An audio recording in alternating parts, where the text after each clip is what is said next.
Assalamualaikum warahmatullahi wabarakatuh.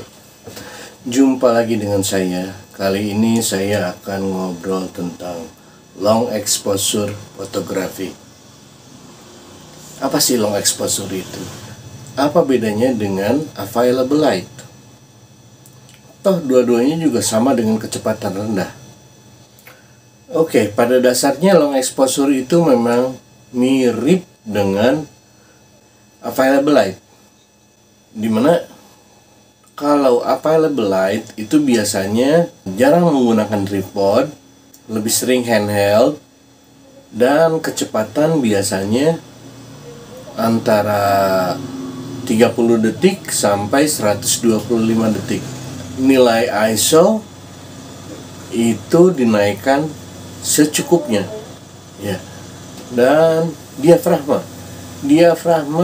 lebih sering menggunakan bukaan diafragma yang lebar.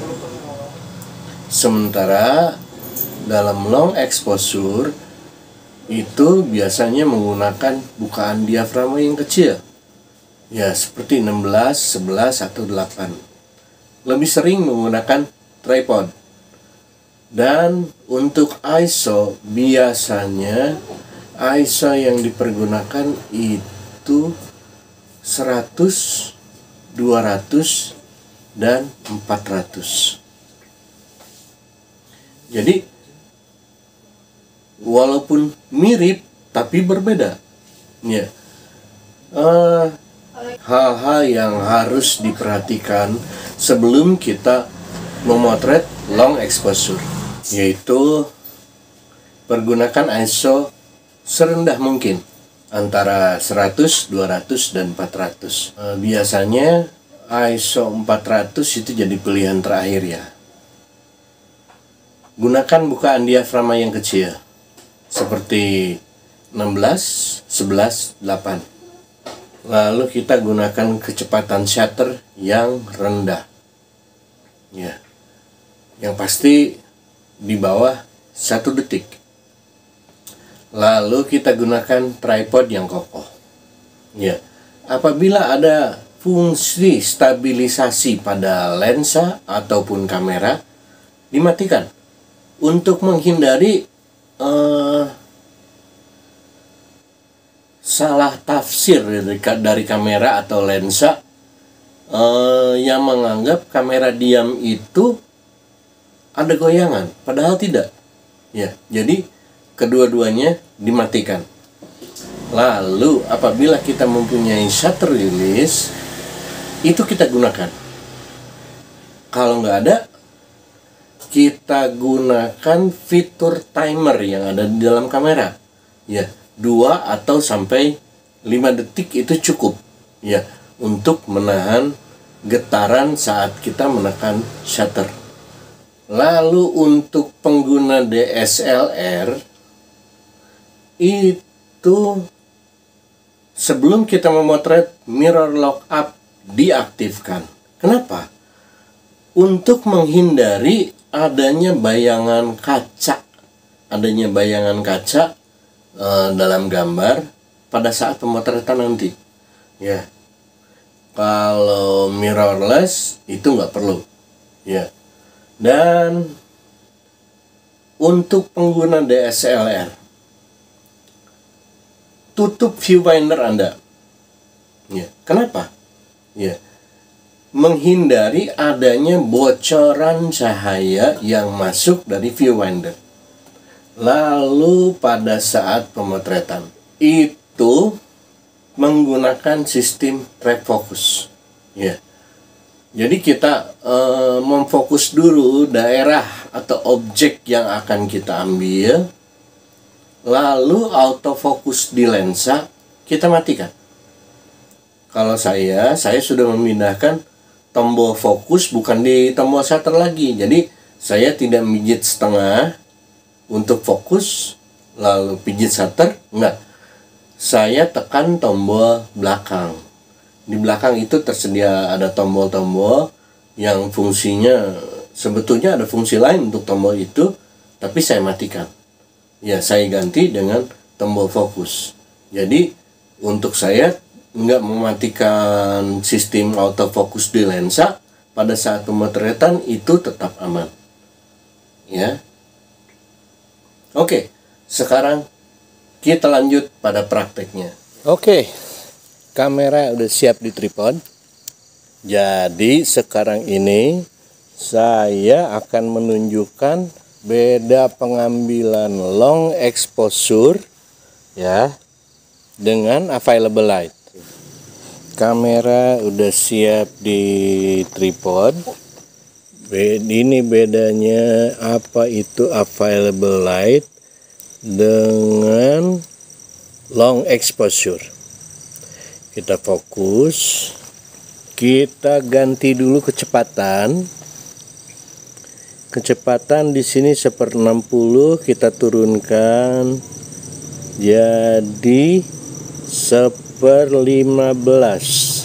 Diafragma itu sudah kita buka selebar-lebarnya. Itu kalau di sini sih 5,6. Kita fokus. Lalu ISO. ISO di sini kita naikkan. Asalnya 6400 menjadi 1600. Ya. 1600 itu seperti ini. Kita foto satu. Ini fungsi timer belum kita aktifkan. 2 detik. Nah, seperti ini available light. ISO udah 16.000, kecepatan 1/15. Nah, kayak begini hasilnya. Sementara kalau kita lihat di long exposure, ya, itu diafragma pertama ISO dulu dah. Pertama ISO dulu kita turunkan sampai 100.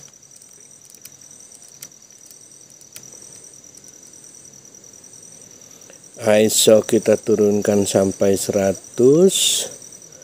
Lalu diafragma kita perkecil. Kita pergunakan diafragma 16. Nah, di sini kecepatan kita perlambat. 1/4, setengah, 1, 2, 4, 6. Jarumnya masih belum naik. Ya. Di sini baru naik dengan kecepatan 1/30. Itu baru naik jadi -2. Berarti ISO-nya kita naikkan jadi 200. Ya.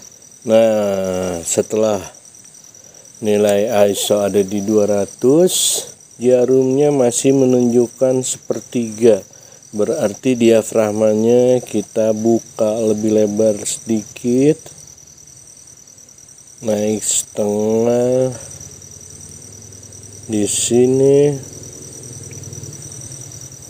Oke, kita buka di sebelah saja. Ini lebih 1/3 dari hitungan. Jadi seperti ini, kecepatan 30 detik, diafragma 11, ISO 200. Ya. 1, 2, 3. Nah, kayak begini hasilnya. Ya, lebih terang. Sementara kalau kita naikkan diafragma menjadi 8, kita buka lebih lebar lagi. Diafragma menjadi 8. Sementara kecepatan kita naikkan. Kita kurangi, bukan kita naikkan. Menjadi 13 detik. Jarum exposure ada di tengah-tengah. Jadi kayak gini. 1, 2, 3. Kebetulan ada motor lewat, jadi kita bisa lihat jejak cahaya yang disebabkan oleh motor itu. Nah, kayak begini hasilnya.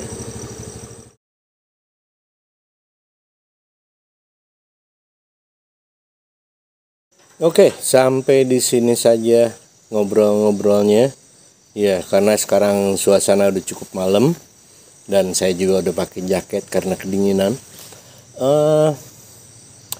Apabila ada pertanyaan bagi kalian yang masih belum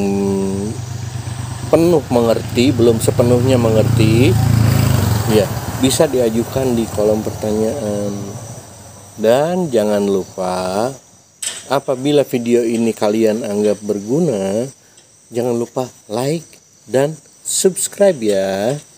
Bye.